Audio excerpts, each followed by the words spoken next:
नेत्यांना काय वाटतं यापेक्षा कायदा काय सांगतो हे महत्त्वाचं। कायद्यांतर्गत निर्णय निवडणूक आयोग घेते आणि घेत राहील।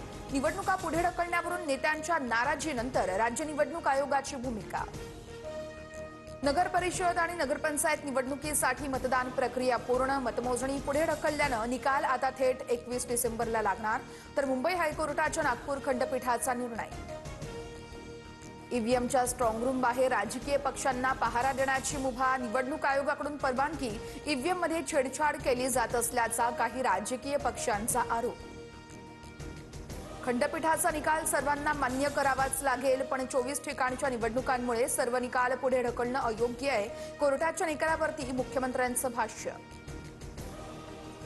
हायकोर्टाच्या निर्णयाविरोधात सरकार सुप्रीम कोर्टात जाणार। हसन मुश्रीफांचं वक्तव्य।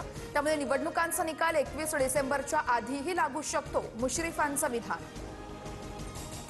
निवडणुकीचा खेळ खंडोबा आणि दिवसही वैऱ्याचा।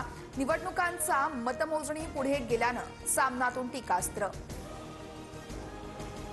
स्थानिक स्वराज्य संस्था वॉर्ड आरक्षण प्रश्नावरती हायकोर्टात आज सुनावणी पार पडणार। राज्य सरकार निवडणूक आयोग आज बाजू मांडणार।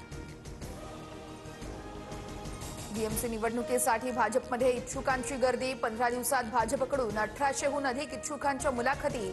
तर एका वॉर्डमध्ये प्रत्येकी 7 ते 8 जण भाजपकडून इच्छुक।